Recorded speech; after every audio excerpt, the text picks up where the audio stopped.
The alarm on Threshold Station did not sound like an alarm. It sounded like a held breath let out all at once, a low pulse that moved through the metal floor and up through my legs before my ears even caught it. I dropped the data slate I was holding and turned toward the viewport, and that is when I saw it. A single ship, dark and quiet, sliding out of the fold point where no ship was supposed to be for another 6 hours. My translator implant picked up the registry before my eyes could focus on the hull markings, and the words it gave me made my stomach fold in on itself. Human vessel, unscheduled arrival, unauthorized. I am Ilvara Thess, third attaché to the Ravel Accord, and I had spent 11 years of my life stationed along the edge of human space, without once seeing a human warship move outside its permitted lanes. There were rules for this. There were rules for everything involving humans, more rules than for any other species in the Accord, and every single one of them existed to keep one thing from happening. Humans were not allowed to go to war, not restricted, not monitored, the way young species usually were until they proved themselves. Banned outright, absolutely, with a clause in the founding charter of the Accord that no delegate in 300 years had ever voted to remove. I used to think it was a punishment, something humanity had done long ago to earn itself a leash. Everyone I worked with thought the same thing. It was the kind of assumption nobody questioned, because questioning it felt unnecessary, the way you don't question why water is wet. That morning, standing at the viewport with the alarm still pulsing through the floor, I questioned it for the first time. The ship on our screens was called the Halcyon Deep, registered to a small human trading fleet, unarmed according to its transponder, carrying nothing more dangerous than agricultural equipment, bound for a colony 3 systems over. It had no business here. It had no business breaking its filed flight path by 6 hours and dropping out of the fold this close to a council station during an active diplomatic crisis. I want to explain the crisis first, because it matters. 2 days earlier, a border dispute between the Karathi Assembly and the Vane Collective had turned from posturing into something sharper. Ships had been lost. Not many, not yet, but enough that every station along the border had gone to a heightened alert, and enough that half the delegates on Threshold Station were shouting at each other in 3 different translated languages about whether this was the start of a real war. Humans had no stake in any of it. They were not Karathi allies, not Vane allies, not anything except a quiet trading partner to both sides, who mostly stayed out of Accord politics unless directly invited. So when their ship dropped in unscheduled, in the middle of a system that was one bad decision away from open conflict, every officer on the station assumed the worst. I remember Commander Yulth's voice cutting across the command deck, sharp with a fear I had never heard from her before. She was Vane herself, a broad-shouldered woman with skin the color of wet slate, and she had commanded Threshold Station for 9 years, without once raising her voice above a controlled murmur. That morning, she was not murmuring. "Get me a channel to that ship," she said, "now, before anyone else sees it." I asked her why it mattered so much, why a single unarmed trading vessel arriving early was worth this much fear, and she looked at me the way you look at someone who has just asked why fire is hot. "Because it's human," she said, "and because right now, with everything falling apart out there, if word gets out that a human ship crossed into a live border dispute without authorization, half the Accord is going to panic. They're going to think the ban is breaking, and nobody, Ilvara, nobody wants to find out what happens if that ban ever breaks." I had heard variations of that sentence my entire career. Nobody wants to find out. Nobody wants to know. Best not to ask. It was always spoken with the same tightness, the same flicker behind the eyes, whether the speaker was Vane, or Karathi, or Ashun, or any of the dozen other species who sat on the Accord Council. I had always assumed it was cultural memory of some old human transgression, a war crime perhaps, something ugly enough that the details had been quietly erased from public record for the comfort of everyone involved, including the humans themselves. I was about to learn how wrong that assumption was, though it would take me the better part of a year to understand just how wrong. The channel opened, and a human voice came through, calm, in a way that did not match the tension radiating off everyone around me. The voice belonged to a woman named Clara Whitmore, captain of the Halcyon Deep, and she sounded almost apologetic, the way you sound when you have shown up early to a dinner party and interrupted the host mid-preparation. "Sorry for the scare," she said. "We had a navigation fault." Fold Drive kicked us out early, and we didn't have time to file an amended course. We're not armed, we're not here for the dispute, and honestly we'd like to get out of your hair as fast as possible. Didn't mean to spook anybody. It should have ended there. A navigation fault was mundane, believable, the kind of thing that happened to trading vessels with tired engines and tighter budgets than military ships. Commander Yulth should have logged it, cleared the ship for a quiet exit, and gone back to managing the much larger crisis unfolding along the border. Instead, she stood very still for a long moment, staring at the screen where the Halcyon Deep sat motionless against the black, and I watched something pass behind her eyes that I still cannot fully name. It was not suspicion. It was closer to relief mixed with dread, the way you feel when a loud noise in the dark turns out to be nothing, except you still cannot shake the fear of what it could have been. "Get them cleared and gone," she said quietly. "And Ilvara, I want a full report on my desk by end of shift. Every human vessel movement within 2 systems of this station for the last 30 days. I want to know exactly where every one of them is right now." I asked why. Because I genuinely did not understand the scale of her reaction to a delayed cargo ship. She looked at me again, and this time there was no impatience in her expression, only something quieter and more tired. "Because the last time a human ship went somewhere it wasn't supposed to be during an active conflict," she said. "It was 211 years ago. And that is the only time in Accord history the ban has ever come close to being tested. I was not alive for it. Neither were you. But I have read what little survives of the records, and I am telling you, Ilvara, I would rather deal with 10 border wars than ever find out what happens if humans decide the ban does not apply to them anymore." That sentence sat in my chest for the rest of the day like a stone I had swallowed. I went back to my quarters that night and pulled every public record I could find on the origin of the human ban, and I found almost nothing. Not gaps in the story, an absence of story entirely. The founding charter simply stated the prohibition as an existing fact, agreed upon by all signatory species, with no explanation attached, no debate transcript, no vote count. As though the ban had always existed, the way gravity had always existed, and nobody had thought to write down why. I should have let it go there. Curiosity about ancient diplomatic history was not part of my job description, and Commander Yulth had made it clear enough that this was not a subject people discussed openly. But something about the way she had said it, the way her voice had dropped into that particular register of controlled fear, would not leave me alone. 2 weeks later, the border dispute between the Karathi and the Vane cooled into an uneasy truce, mediated by 3 Accord species and 1 very tired team of translators. Life on Threshold Station returned to its normal rhythm of trade negotiations and cargo inspections and the low hum of 1,000 different languages overlapping in the corridors. I filed my report on human ship movements, as ordered, and found nothing unusual in it at all. Clara Whitmore's Halcyon Deep really had suffered a navigation fault. The records backed her story completely. And yet Commander Yulth kept the report. She did not archive it and forget it the way she did with most routine paperwork. She kept it on her personal terminal, and more than once over the following weeks I caught her reviewing it again, her expression unreadable, as though she were looking for a pattern that was not quite there yet.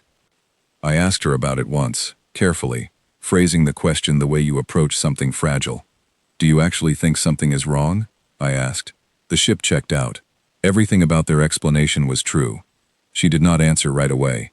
She was watching the viewport, where a small human transport was making its slow, patient approach to the station's civilian docking ring, running exactly the kind of unremarkable errand that thousands of human ships ran every single day across Accord space without incident. "I think," she said finally, "that humans have been very, very good at being ordinary for 200 years. And I think that if you are that good at seeming ordinary for that long, on purpose, it is because you learned that being anything else was dangerous.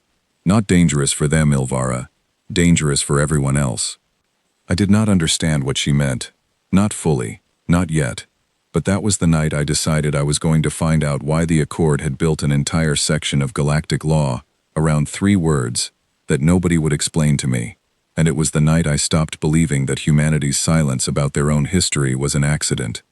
It would take me far longer than I expected, and it would cost me a great deal more than curiosity, before I understood that Commander Yulth had not been afraid of what humans might do.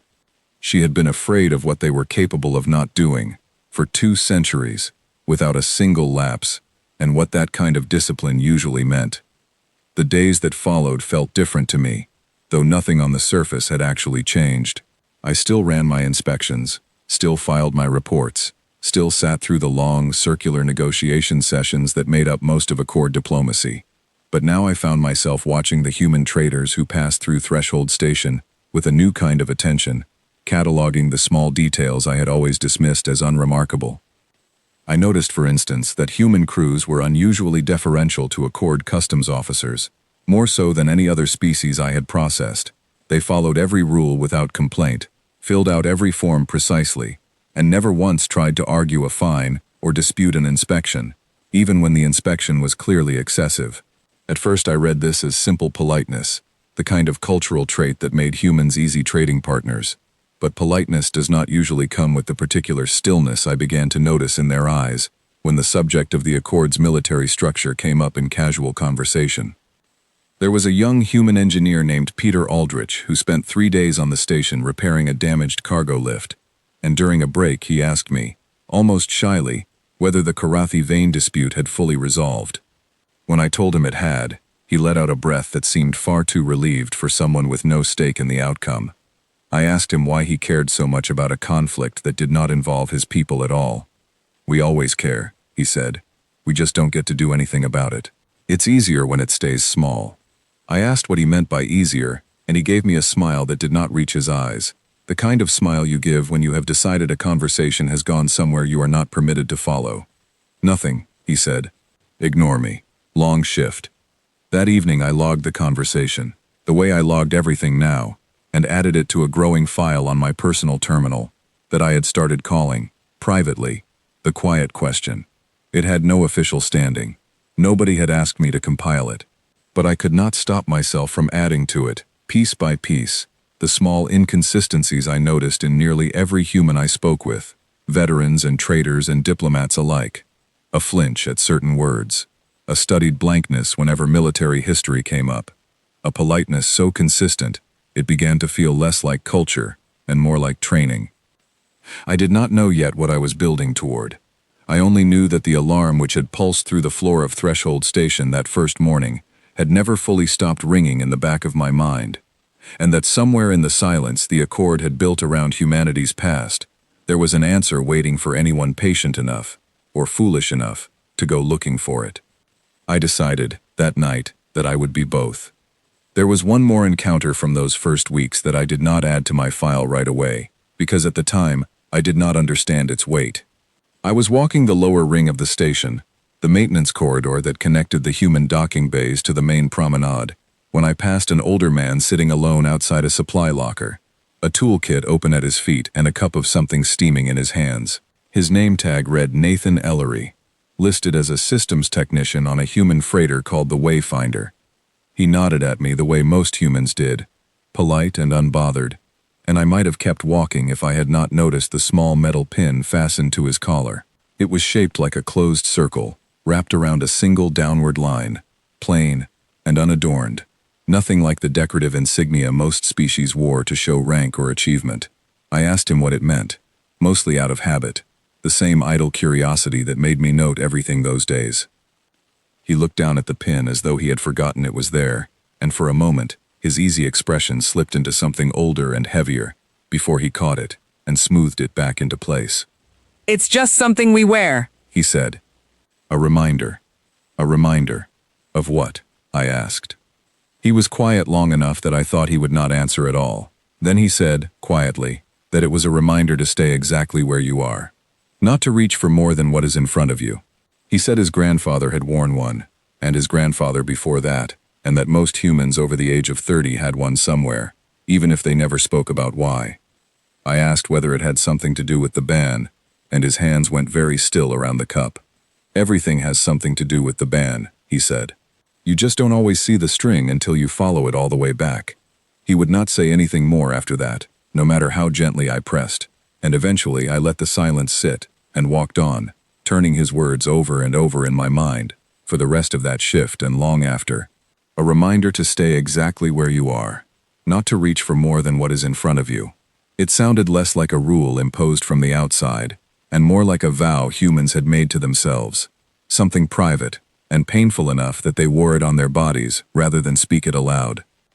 That night I added Nathan Ellery's pin to my file, and beside it I wrote a single line that would guide every step of what came after. Whatever the ban protects the galaxy from, I wrote, humanity seems just as afraid of it as we are, perhaps more. I did not know then how close I was to finding out exactly what that fear had cost them, or how soon the quiet order of Threshold Station would be tested in a way none of us were prepared for. The chance to learn more came sooner than I expected, and it came from a man I had not spoken to in almost 3 years.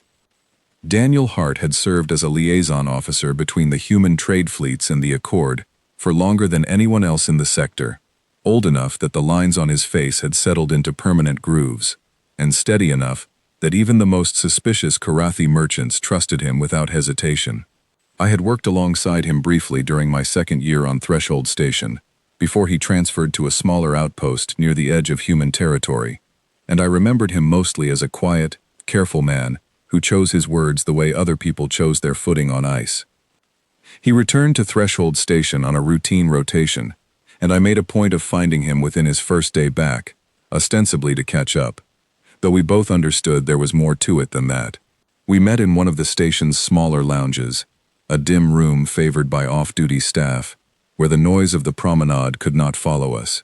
"You look like someone who has been asking questions," he said, before I had even finished sitting down. I asked him how he could tell.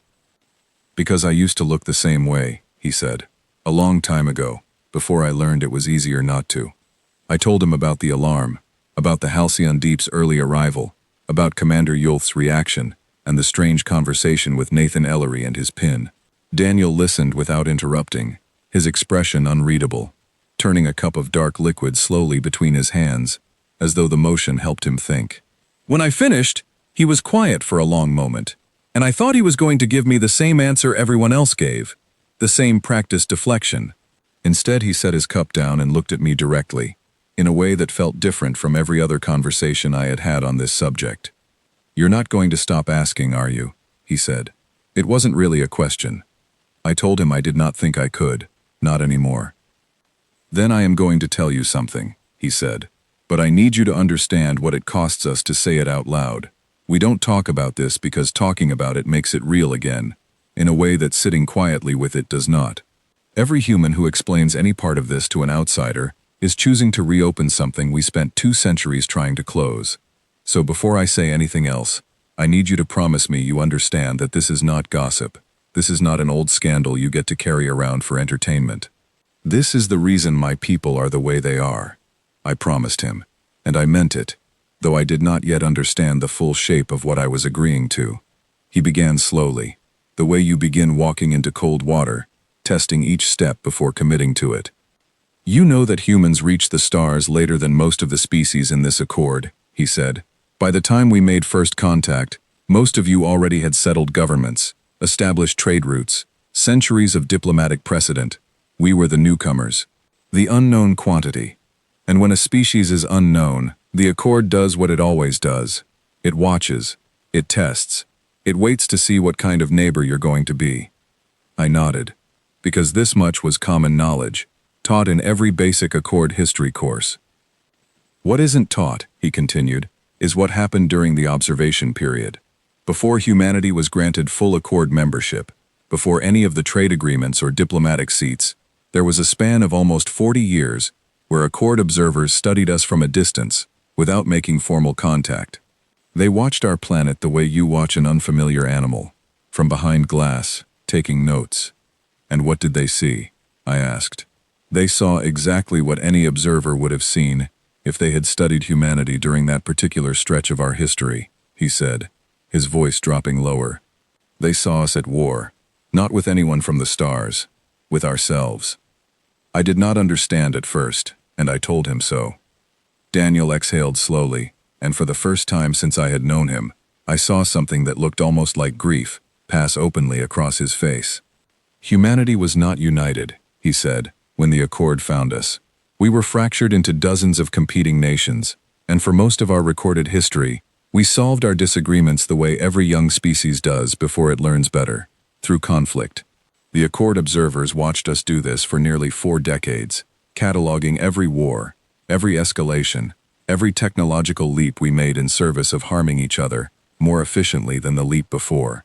And the thing that terrified them, Ilvara, the thing that terrified them more than anything else they had ever documented about any species in Accord history, was not that we fought. Plenty of young species fight before they mature. It was how quickly we improved at it.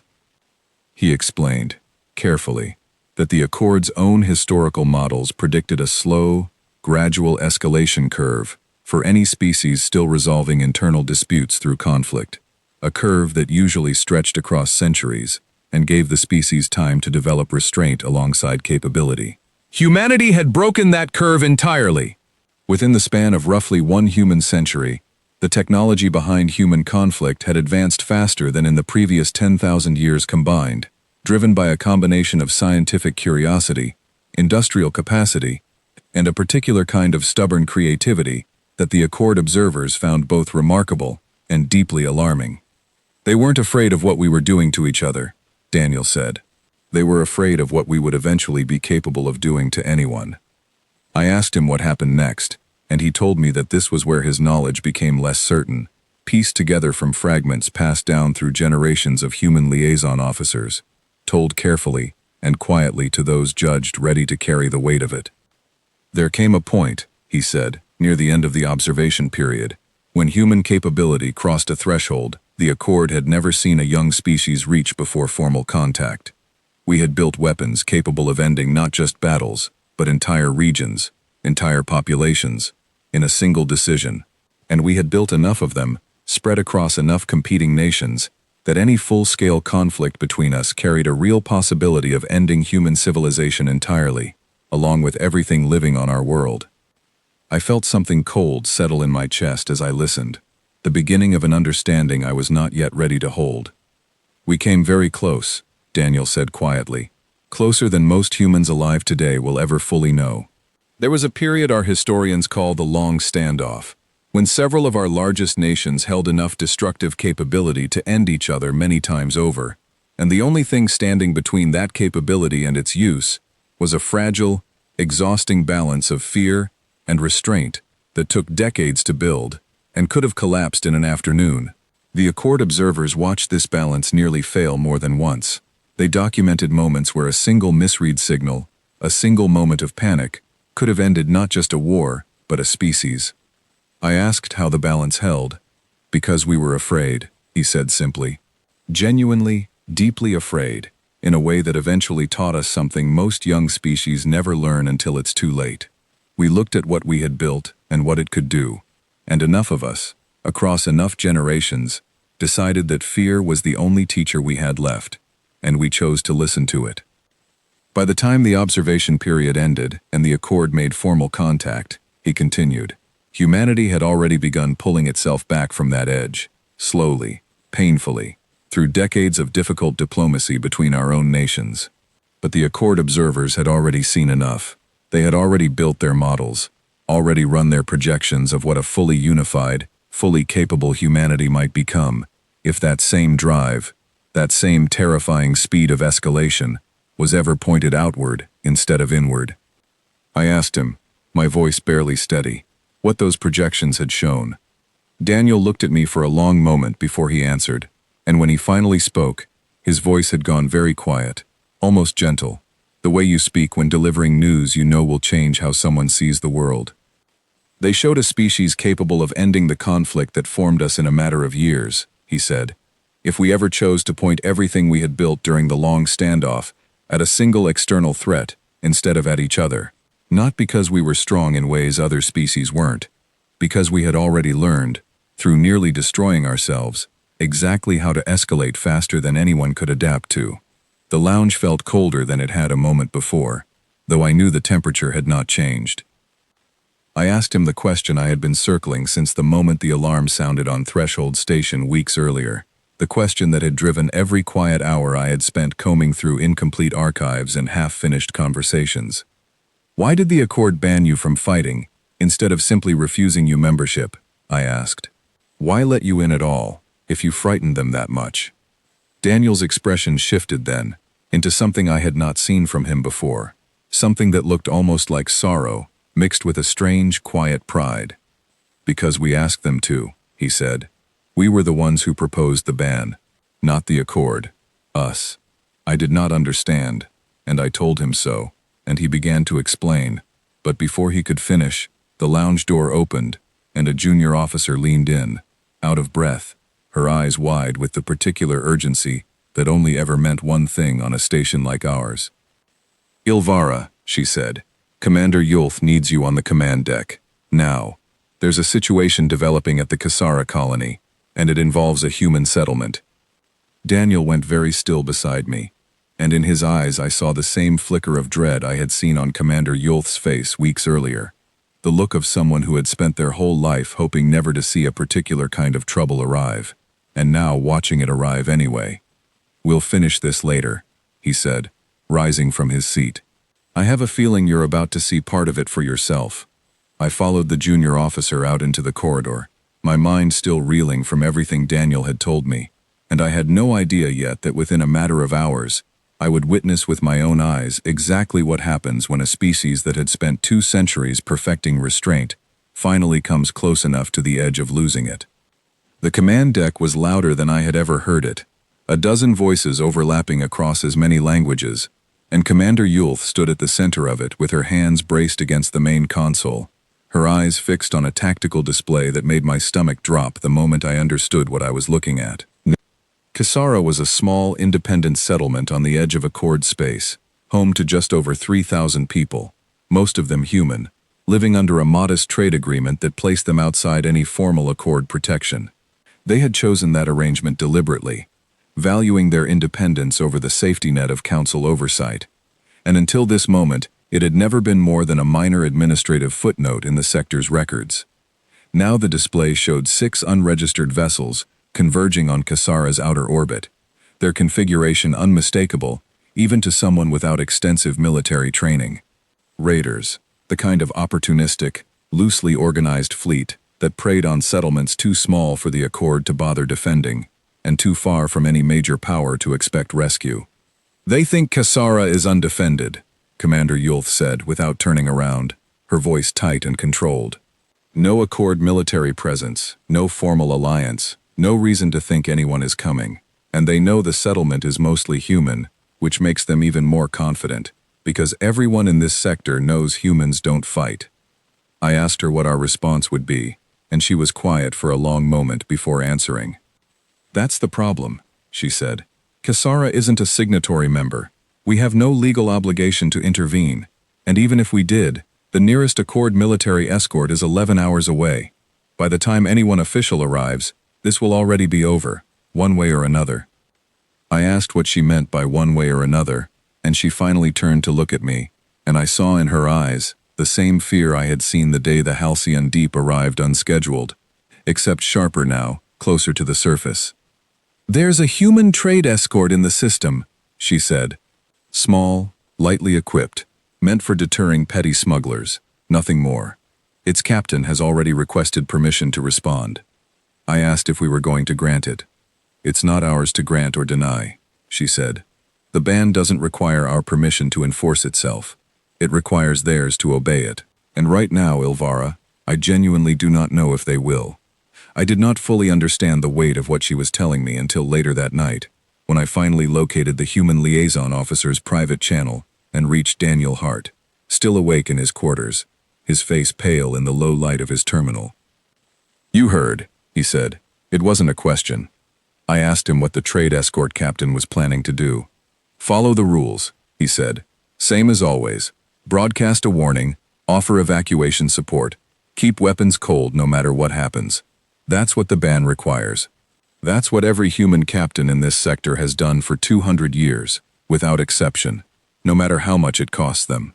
I asked him, carefully, what it would cost this particular captain, watching 3,000 of her own people threatened, while under strict orders, to remain defensive no matter what. Daniel's jaw tightened, and for a moment he did not answer. I need to show you something, he said finally. Something I should have shown you before any of this started. because now you're going to watch it happen in real time, and I don't want you to misunderstand what you're seeing." He transmitted a data packet, old and carefully preserved, and when I opened it I found myself looking at fragments of the Accord's founding archive, the same archive I had already searched weeks earlier and found frustratingly incomplete. But this version was different. This version had not been redacted. "There was a vote," he said, as I began reading, 230 years ago, during the final negotiations for human membership in the Accord. A vote on what conditions, if any, should govern human participation in Accord military affairs. You've seen the outcome already. What you haven't seen is who proposed the specific language of the ban. I scrolled through the transcript, translated awkwardly from an old diplomatic dialect, and found the name attached to the original proposal. It was human. A delegate named Eleanor Voss, head of humanity's very first formal delegation to the Accord, speaking before a chamber of alien representatives who had spent decades studying her species from a careful, fearful distance. The transcript captured only fragments of her speech, the rest lost to time and imperfect record-keeping. But what remained struck me harder than anything Daniel had told me so far.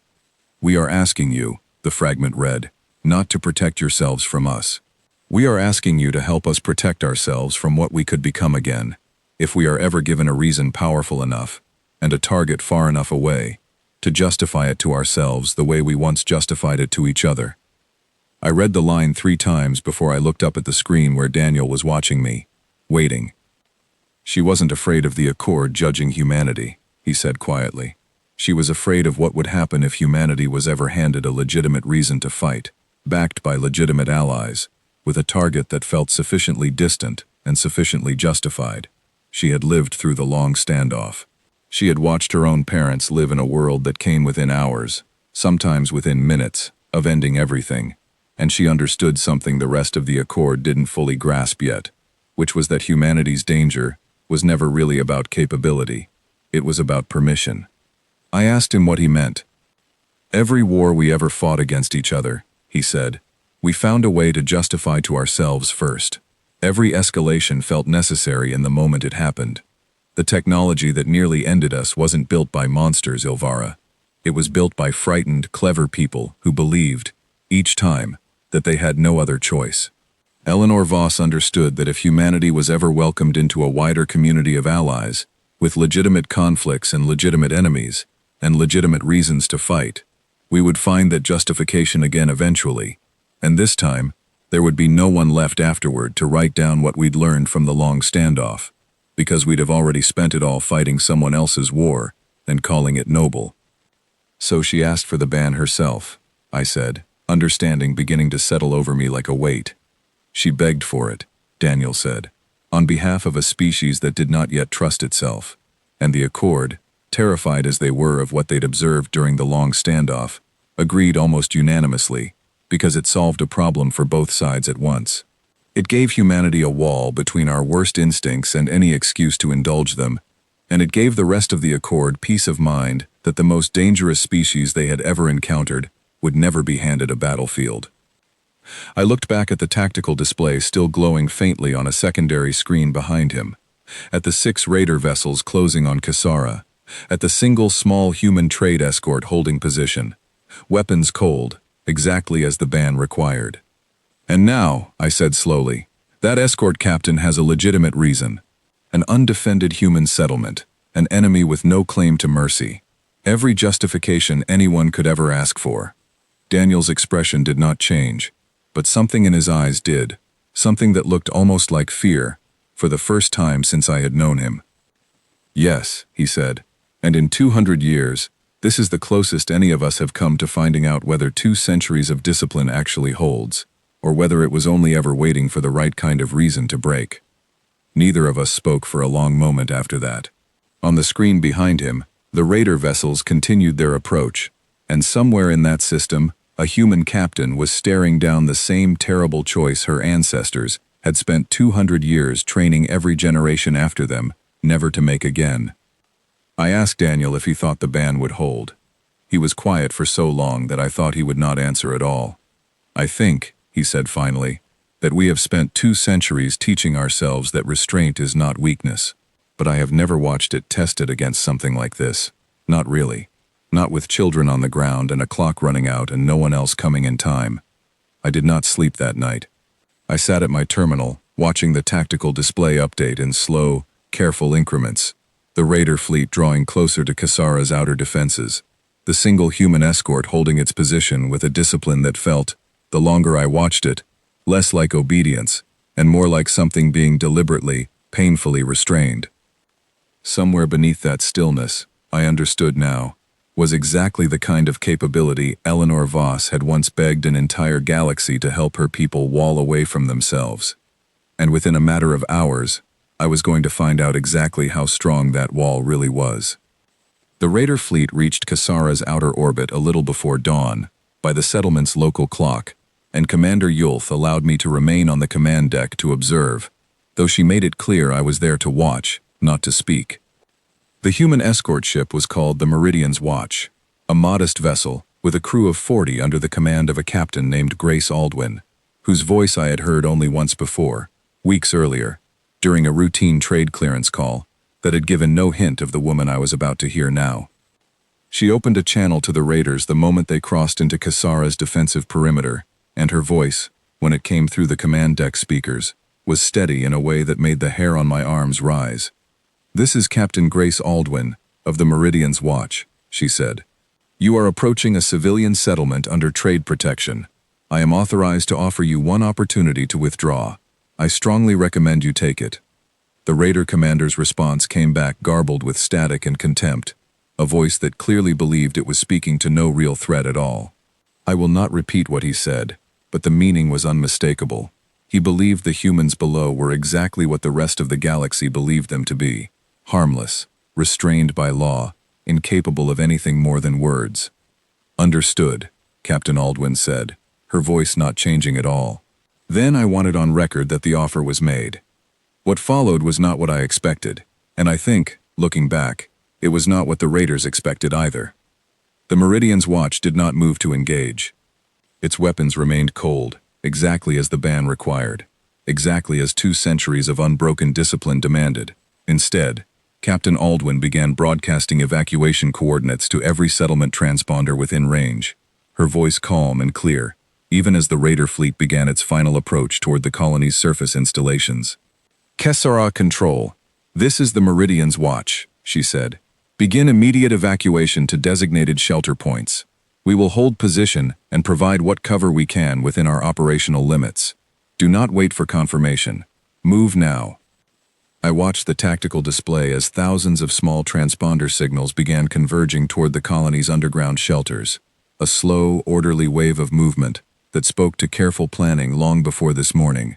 Evacuation drills rehearsed and rehearsed again by a community that had apparently understood, on some level, that a day like this might come. The raiders opened fire on the colony's surface defenses first, testing what little resistance the settlement itself could offer, and I heard Commander Yulth draw in a sharp breath beside me as the first impacts registered on our sensors. The Meridian's Watch held its position exactly where it was, weapons cold, shields raised only enough to protect its own hull, making no move to intercept the raiders, even as the attack on the colony below intensified. I asked Commander Yulth, my voice barely above a whisper, why the human ship was not moving to defend the surface installations directly. "Because that would require weapons fire," she said, her eyes fixed on the display. "Even defensive fire. Even fire meant only to intercept incoming attacks rather than harm the raiders directly. The ban doesn't distinguish between offense and defense, Ilvara. It only asks one question: are you engaging in an act of war? And any weapons discharge, for any reason, answers that question the same way." I watched the display for what felt like an eternity, the evacuation wave continuing steadily toward the shelters, the raiders growing bolder with every passing minute of unanswered aggression, and the Meridian's Watch holding its position with a stillness that no longer looked like weakness to me at all. It looked like the most difficult thing I had ever seen anyone choose to do. Then the raider commander made a decision that changed everything. Believing the human ship posed no threat regardless of provocation, he redirected 2 of his 6 vessels away from the colony's surface and toward the Meridian's Watch itself, weapons charging, clearly intending to eliminate the only obstacle standing between his fleet and complete, unopposed control of the settlement below. Commander Yulth went very still beside me. "Ah, we find out," she murmured, so quietly I almost missed it. Captain Aldwin's voice came through the channel again, and for the first time since the encounter began, something in it had changed. Not panic, not fear, but a kind of grim, focused clarity that made every hair on my body stand on end. "This is your final warning," she said. "You are now engaging a protected vessel directly. Withdraw immediately." The raiders did not withdraw, their weapons fired. What happened next took less than 4 seconds, and I have replayed those 4 seconds in my memory more times than I can count in the time since. The Meridian's watch moved, faster and more precisely than a vessel of its stated class should have been capable of moving, its shields absorbing the raiders' opening volley without visible damage, and its own defensive systems engaging for the first time, not to strike the raiders, but to position the human ship directly between the attacking vessels and the colony below, using its own hull as a shield. It did not fire back. I want to be clear about this, because it is the single detail from that morning that has stayed with me longer than any other. The Meridian's watch had every legal justification, every moral justification, every practical justification a reasonable observer could ask for, to return fire on 2 vessels actively attacking it. Captain Aldwin did not take that justification. She placed her ship, her crew, and by extension herself, physically between the threat and the people she was sworn to protect, and she held that position through 3 more exchanges of raider fire, her shields degrading with each impact, her voice never once rising above the same level, steady calm she had used from the very first transmission. "Cassara Control, this is the Meridian's watch," she said, even as her hull integrity, visible on our own sensors, dropped past 60%. "Evacuation status, please advise." The response came back that the shelters had reached 91% capacity, and I heard something in Captain Aldwin's voice shift, just slightly, something that might have been relief. "Understood," she said. "Hold position. We're not going anywhere." Commander Yulth's hands were gripping the edge of the console so tightly her knuckles had gone pale, and I realized, watching her, that she was witnessing something she had spent her entire career believing she would never see confirmed with her own eyes. Not humanity breaking, the opposite. Humanity holding, under conditions that would have justified almost any other species retaliating without hesitation, and doing it not because they lacked the capability, but because 2 centuries earlier, an entire species had made a promise to itself, and had apparently, impossibly, kept it. It was the raiders who broke first. Whether it was the sight of a supposedly harmless trading vessel absorbing sustained weapons fire without retaliating, or some instinctive recognition that something about this situation did not match the reputation they had counted on, the raider commander's nerve finally failed. His remaining vessels began breaking formation, their attack pattern disintegrating into something closer to panic, and within minutes the entire fleet was retreating from Cassara's system, scattering in 6 different directions rather than risk regrouping for a second attempt. The Meridian's watch did not pursue them. Captain Aldwin's voice came through one final time as the last raider vessel vanished from our sensors, and this time, for just a moment, I heard something underneath the calm that I recognized instantly, because I had heard it in Commander Yulth's voice weeks earlier, and in Daniel Hart's voice more recently than that. It was exhaustion, the particular exhaustion of someone who has just spent every ounce of will they possessed holding a door shut against something enormous, and had somehow, against everything the moment demanded of her, succeeded. "Cassara Control," she said quietly. "This is the Meridian's watch." "Threat has withdrawn. Please confirm all personnel accounted for."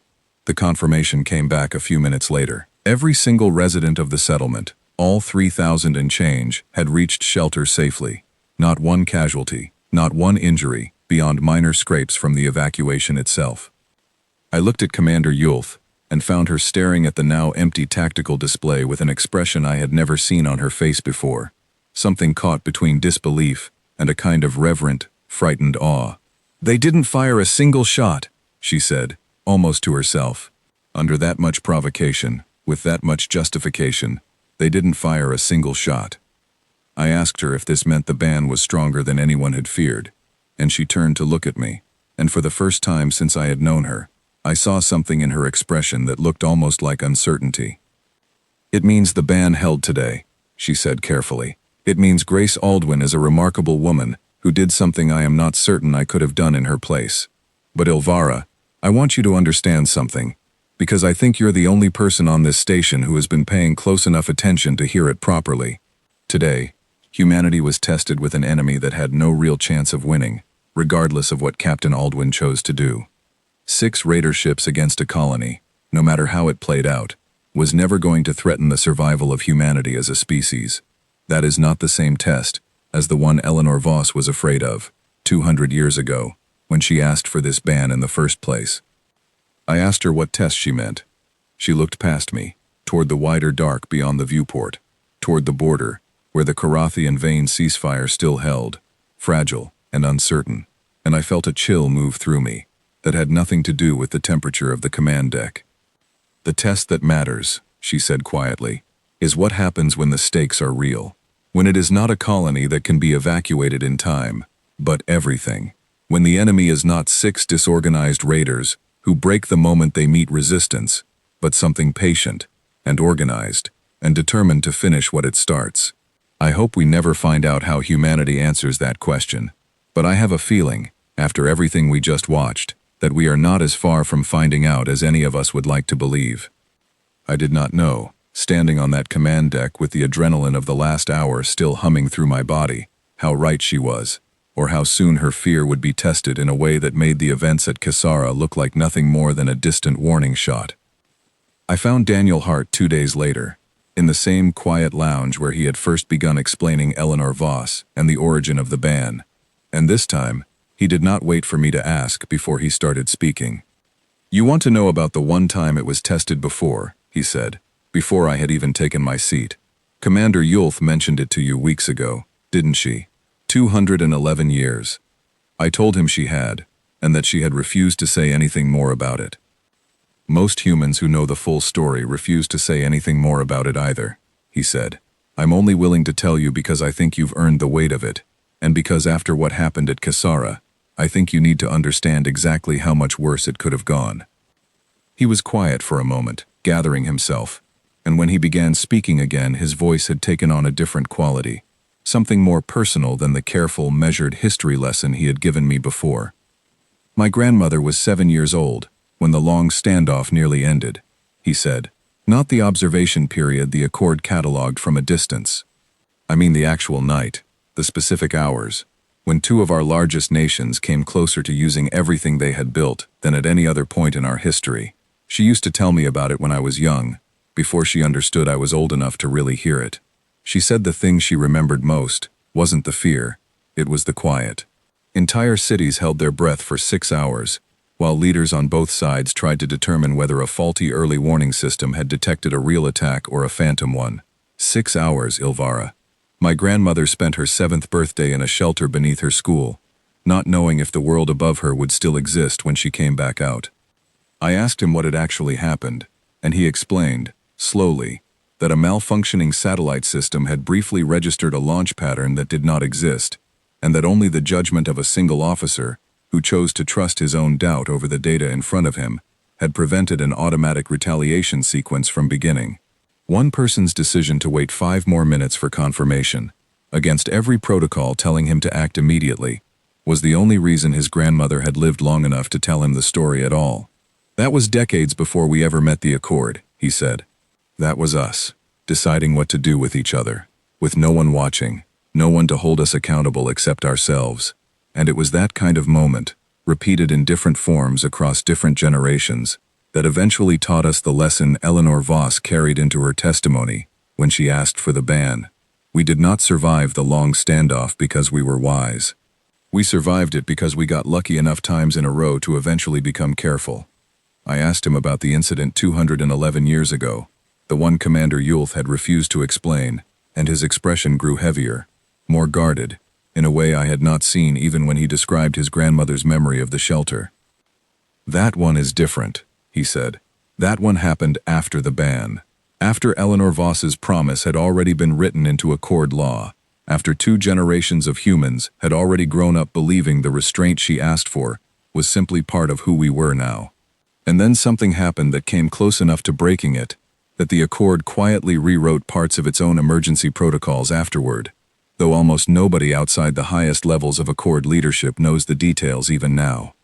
He explained that a human colony world, larger and more established than Kasara, had come under sustained attack from a hostile splinter faction that had broken away from a minor Accord member species, a faction with no formal standing and no protection under any treaty.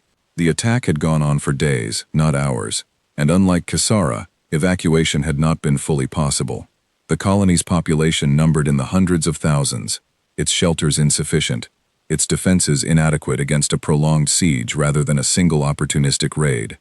For 3 days, Daniel said, human forces in that system held the same restraint Grace Aldwin held at Kasara.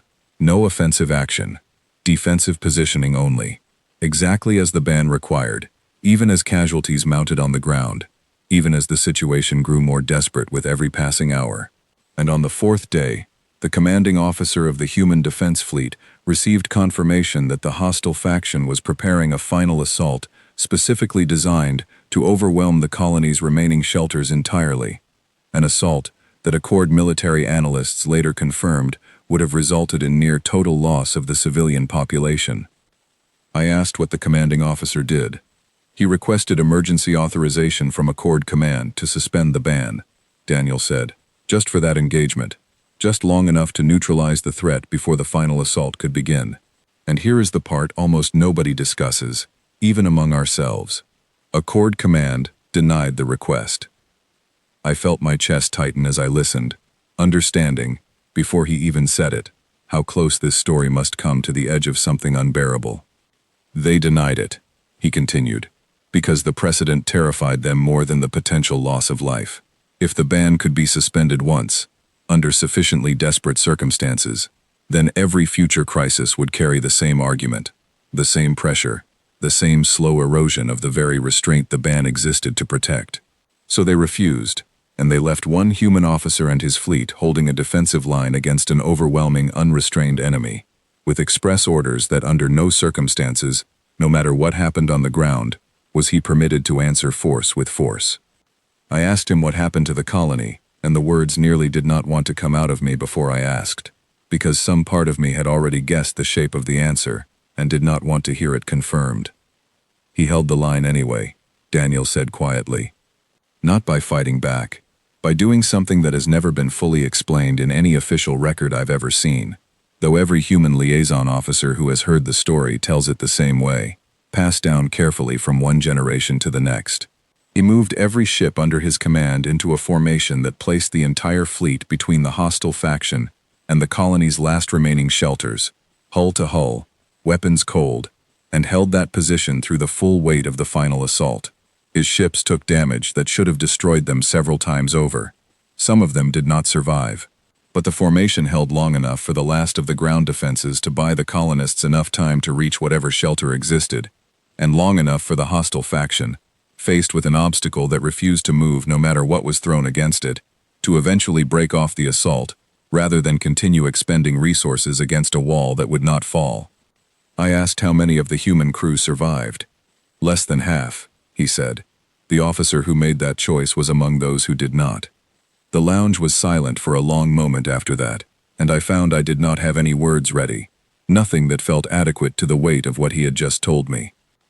His name was Thomas Ainsley, Daniel said eventually, in answering my unspoken question. Most humans in this sector know that name, even if we rarely say it aloud, because his choice is the reason the ban still holds today the way it does. He proved something the Accord needed proof of, and something humanity needed proof of about itself just as badly. That the restraint Eleanor Voss asked for was not a rule we simply followed because we had no other option. It was something we were willing to die for, rather than break, even when breaking it would have been so easy to justify, even when breaking it might have saved more lives in that single moment than holding it did. I asked him, my voice unsteady, whether he thought that was the right choice. Daniel was quiet for a long time before he answered, and when he finally spoke, there was something raw and unguarded in his voice that I had not heard from him before, not once, in all our conversations. I think about that question more than you know, he said, I think Thomas Ainsley believed with everything he had that it was the only choice that kept us who we needed to be. I think the officer who chose to wait 5 more minutes during my grandmother's 7th birthday believed the same thing. I think Grace Aldwin believed it 2 days ago at Cassera, and I think, if you asked her right now, she would tell you it was the hardest thing she has ever done, and that she would do it again tomorrow without hesitation, because the alternative terrifies her more than any raider fleet ever could. He looked at me then, and something in his expression had shifted into a kind of quiet, exhausted honesty that I understood, even then, was costing him something significant to offer. We are not peaceful because we are gentle, Ilvara, he said. We are peaceful because we know exactly what we stop being the moment we decide we are not. And every single one of us, whether we admit it out loud or not, is terrified of finding out how easily that decision could be made, if the right circumstances ever arrived, and gave us a reason good enough to believe it was the only choice left. I asked him what circumstances those might be, and for the first time since I had met him, Daniel Hart did not have an answer ready. He simply looked past me, toward the viewport and the dark beyond it, toward the border, where a ceasefire between the Karathi and the Vane still held, fragile and uncertain, and I understood, watching his face, that some part of him already suspected we were closer to finding out than either of us wanted to admit. The ceasefire between the Karathi Assembly and the Vane Collective collapsed 11 days later, and when it collapsed, it did not collapse quietly. I learned of it the same way most of Threshold Station learned of it, through an emergency broadcast that cut across every channel simultaneously. Commander Yulth's voice stretched thin with a controlled urgency I had only heard from her once before, the morning the Halcyon Deep arrived unscheduled. This time there was no ambiguity in what she was describing. A coordinated Vane strike against 3 Karathi border installations had triggered immediate, overwhelming retaliation, and within hours the fragile peace that had held the region together for weeks had shattered into something that every analyst on the station was now calling, without hesitation, a full-scale war. I will not pretend to understand every detail of how quickly it escalated, because even now, looking back, the speed of it still unsettles me. Within the first 3 days, both the Karathi and Vane had drawn in allied fleets from across the Accord. Smaller species pulled into a conflict that had originally belonged to only 2 of its members, until nearly a third of the Council's total military strength found itself either directly engaged or braced for engagement along a rapidly expanding front. Threshold Station, sitting close to the heart of the dispute, transformed almost overnight from a quiet diplomatic outpost into a crowded staging point for refugee processing and emergency medical support, its corridors filled with the kind of exhausted, frightened faces I had only ever seen in historical records before. Commander Yulth aged years in the span of those first weeks. I watched her personally coordinate refugee logistics late into every shift, her voice never rising, her composure never fully cracking, though I began to notice the same particular stillness in her that I had noticed in every human I had spoken to since the alarm first sounded months earlier. It was the stillness of someone holding something very heavy, very carefully, afraid of what would happen if they set it down wrong. It was during the 4th week of the war that the subject I had been quietly documenting for months finally arrived, uninvited, at the center of Accord politics. I was present, by chance of assignment rather than rank, at an emergency session of the Regional Accord Council, called to address the deteriorating situation along the border. I stood near the back of the chamber, close enough to hear every word, as delegate after delegate rose to describe the mounting losses, the strained supply lines, the growing likelihood that neither the Karathi nor the Vane could sustain the conflict much longer without catastrophic consequences for both sides, and everyone caught between them. It was a Karathi delegate named Vesic Thorn, an older man whose voice carried the particular rasp of someone who had already spent every reserve of composure he owned, who finally said the thing I suspect half the chamber had been thinking for days but had been too afraid to speak aloud. "We are losing," he said, and the chamber fell into a silence heavier than any I had witnessed there before. Not slowly, not in some distant theoretical sense that we can address with careful diplomacy over the coming months. We are losing now, in real time, and every fleet we commit to this conflict is a fleet we cannot replace quickly enough to matter. I have watched 3 of my own children's worlds come under direct threat in the past 2 weeks alone. I am done pretending that pride or precedent should stand in the way of ending this before it costs us everything we have left to lose." A vain delegate rose to object, but Vesic Thorn did not yield the floor. "There is a solution available to us," he continued, his voice shaking now, whether from fear or fury I could not tell. "One that every species in this chamber has spent 2 centuries pretending not to think about, because thinking about it meant admitting how badly we needed it to exist, as an option we chose never to use. We have an ally on the edge of this conflict with more than enough capability to end it decisively, an ally bound by a treaty of their own making, and I am formally requesting that this council consider, for the first time in Accord history, a temporary suspension of the human non-engagement provision." The chamber erupted. I will not attempt to describe every voice that spoke in the hours that followed, because there were too many, and because the argument itself mattered more than any single delegate's contribution to it. But I can describe the shape the debate took, the way it split the chamber into something close to 2 equal halves, each side terrified of the other's conclusion, in a way that made the entire session feel less like diplomacy, and more like a held breath stretched across an entire day. One side argued exactly what Vesic Thorn had proposed, that the war had already grown too costly, too destructive, too likely to spiral further out of control the longer it continued, and that humanity's unmatched capability, held in careful reserve for 2 centuries, precisely because everyone understood how decisive it could be, represented the fastest, most certain path to ending the suffering, before it consumed even more of the Accord's member species. They argued that the ban had never been meant to apply forever, only until circumstances demanded otherwise, and that if there had ever been circumstances severe enough to demand otherwise, this war had already proven itself to be exactly that. The other side argued something quieter, and in some ways more frightening, because it echoed almost precisely the warnings Eleanor Voss had given 2 centuries earlier, warnings I now understood better than almost anyone else in that chamber, thanks to Daniel Hart's careful, costly honesty. A vain delegate named Ressa Kalon, younger than most of the others speaking, rose near the end of the session and gave voice to it plainly. "We are not the ones who should decide this," she said. "The ban was never ours to hold. It was theirs, offered freely, out of a fear so deep they were willing to accept permanent restriction, rather than risk becoming again what they once were to themselves. If we override that now, out of our own desperation, we are not lifting a burden from an ally. We are asking a species that begged us to help them stay who they have worked 2 centuries to become someone else instead, because it is convenient for us in this particular moment. I do not know what happens after that. None of us know.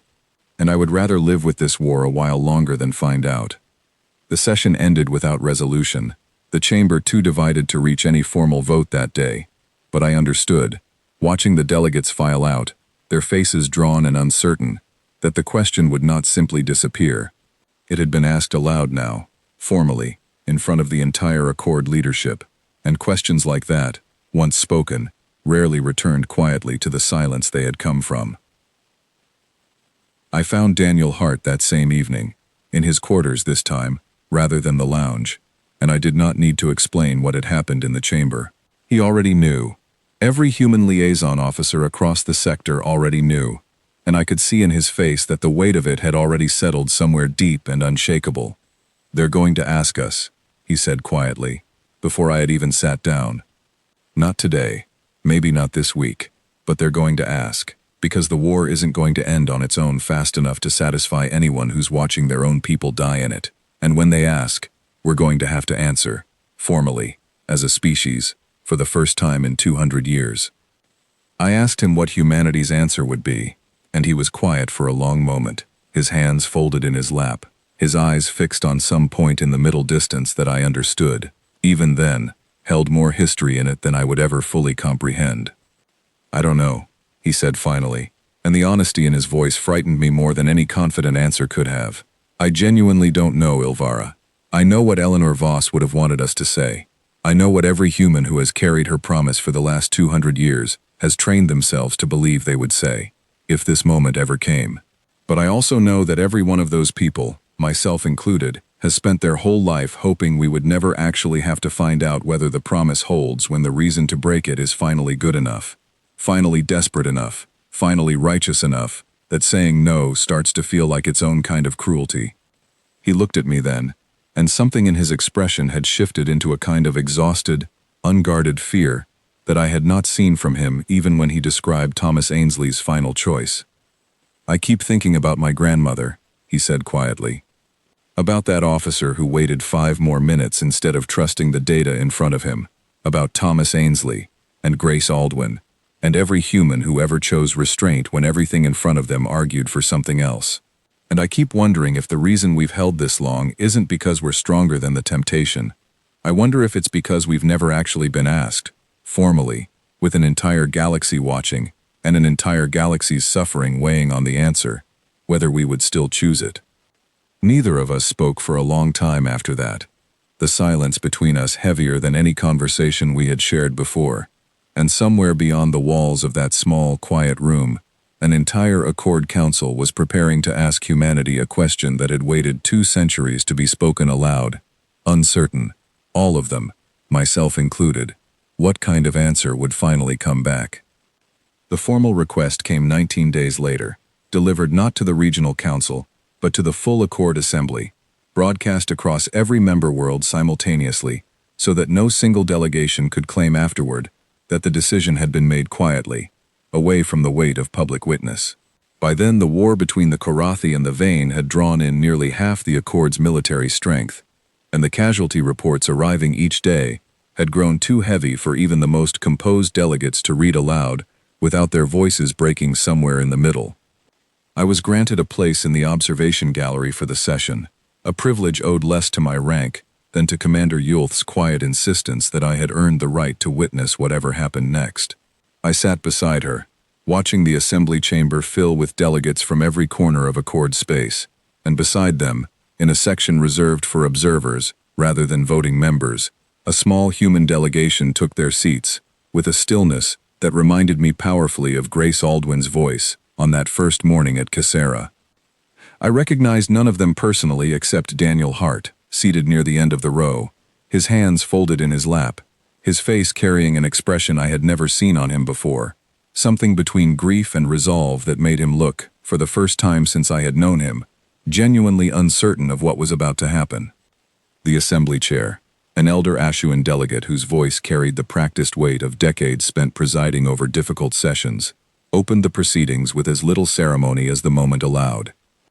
"We are gathered," she said, "to formally request that the human delegation consider suspending the non-engagement provision established in the Accord founding charter, for the limited purpose of ending the current conflict between the Korathi Assembly and the Vane Collective.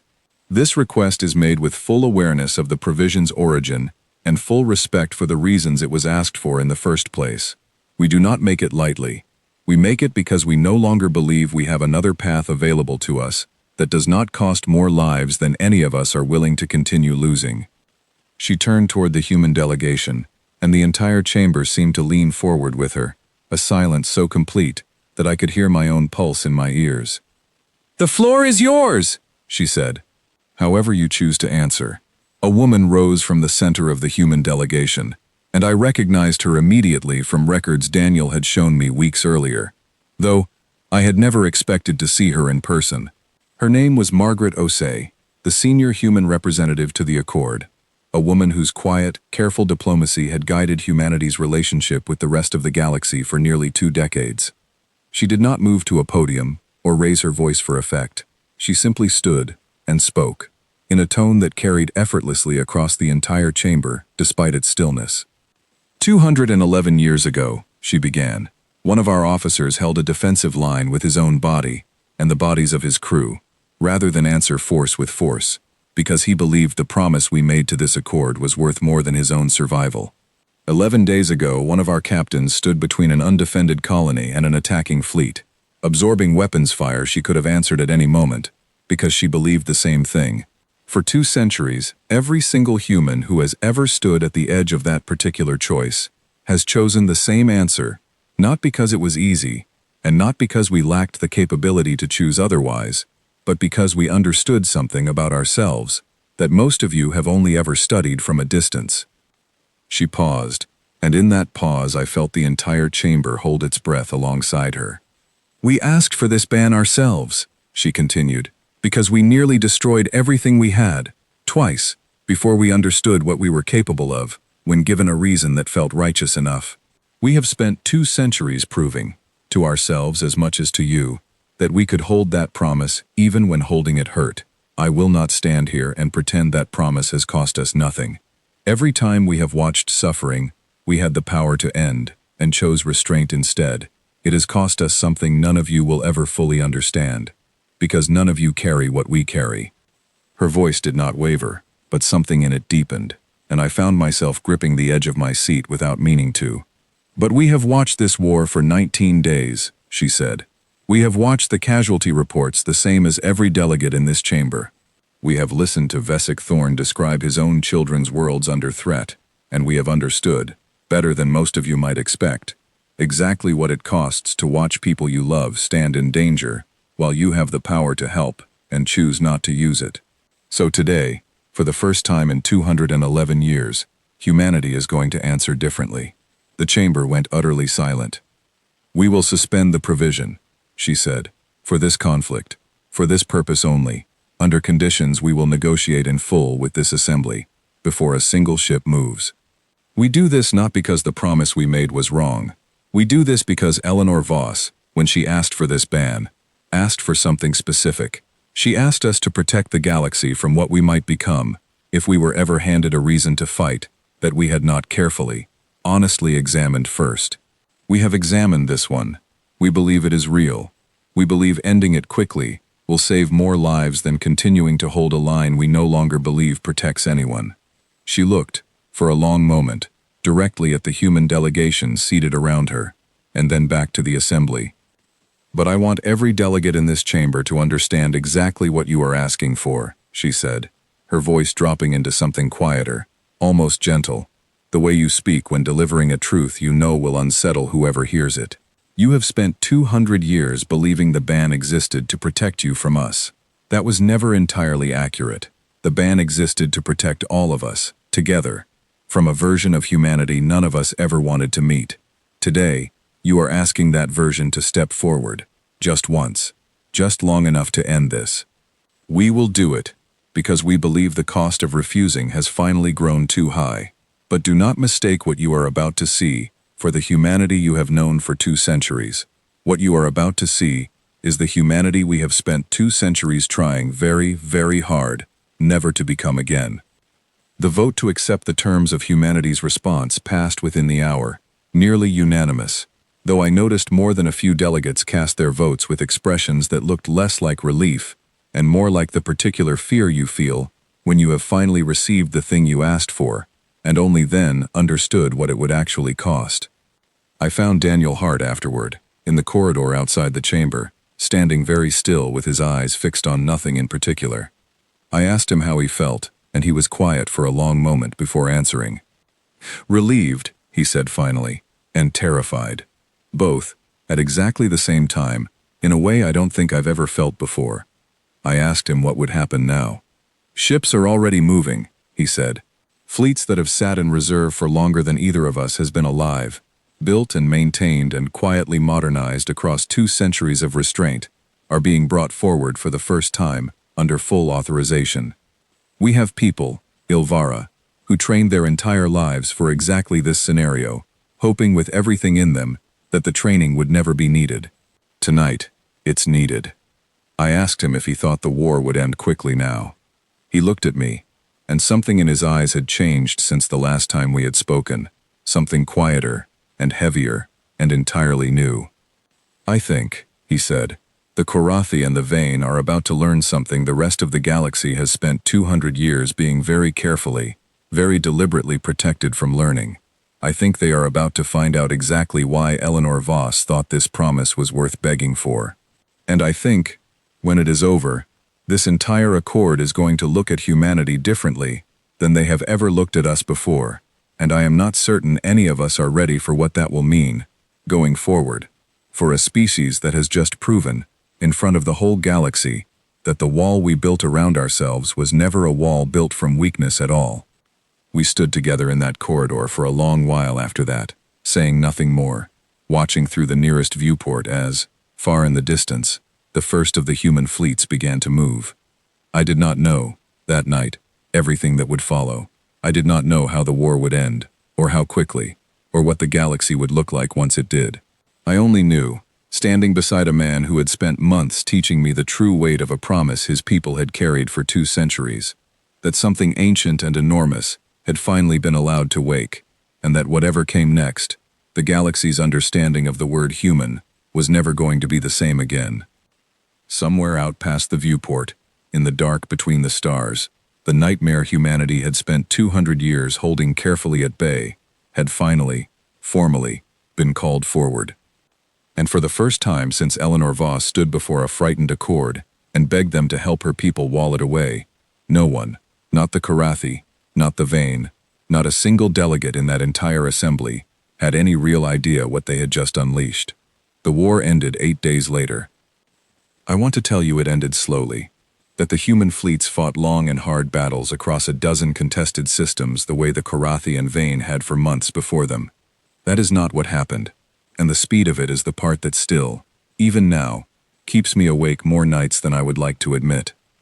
The first reports came from a contested system called Farron's Reach, where a combined Karathi and Vane fleet had been locked in a grinding standoff for nearly 3 weeks, neither side able to break the other, both sides bleeding ships and crews into a stalemate that had already claimed thousands of lives without resolving anything.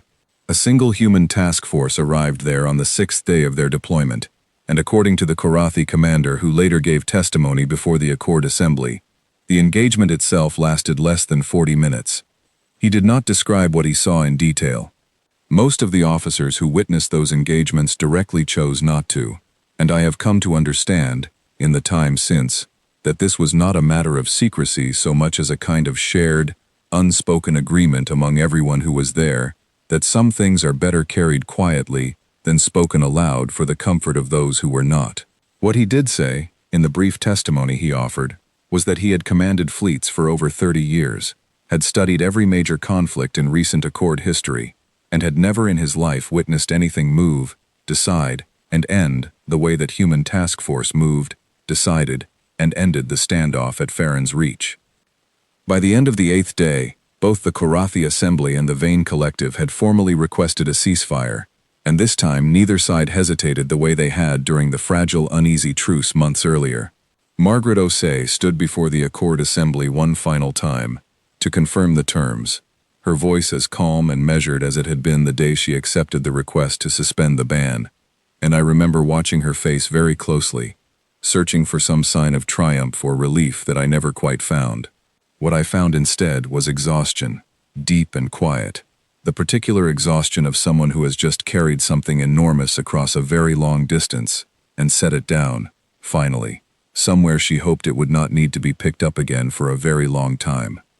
The provision returns to full effect at midnight, she said simply. Every human vessel deployed under this suspension will withdraw within the next 48 hours. We ask that this accord honor the same discretion humanity has honored for 2 centuries, and allow this to be remembered as what it was. A promise, kept, and then carefully, deliberately, set back down. I found Daniel Hart on the observation deck of Threshold Station that same night, watching the same stretch of dark sky he had watched with me weeks earlier when the first human fleets moved out. He looked different now, not older exactly, but changed in some way I could not fully name, the way a person looks after carrying a weight they had spent their entire life preparing for and had never actually expected to bear. I asked him if he had spoken to anyone who had been out there. A few, he said quietly. They don't talk about it much. I don't think they will, not for a long time, maybe not ever. But I asked one of them, someone I've known since we were both very young, what it felt like, and she told me something I haven't been able to stop thinking about since. I asked him what she had said. She said it felt like coming home to a house you grew up in, he said, and finding all the furniture exactly where you remembered leaving it. Nothing about it required relearning. It was just there, waiting, the whole time, underneath everything else we've spent 2 centuries building on top of it.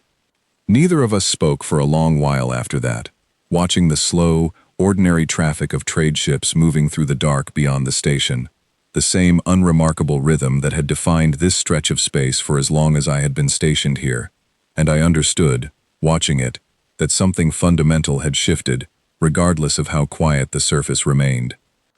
I asked him, finally, what he thought would change now, with the whole galaxy having seen, however briefly, exactly what humanity had spent 2 centuries holding back. He was quiet for a long time before he answered, his eyes still fixed on the dark. "I think they'll be grateful, for a while," he said. "I think there will be ceremonies, and speeches, and a great deal of relief that the war ended as quickly as it did. And then I think, slowly, over months or maybe years, something else will start to settle in underneath the gratitude.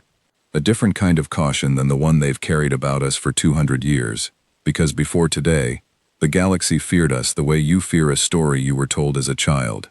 Something distant and theoretical, easy to set aside in the daylight. Now they've seen it. Now it isn't a story anymore."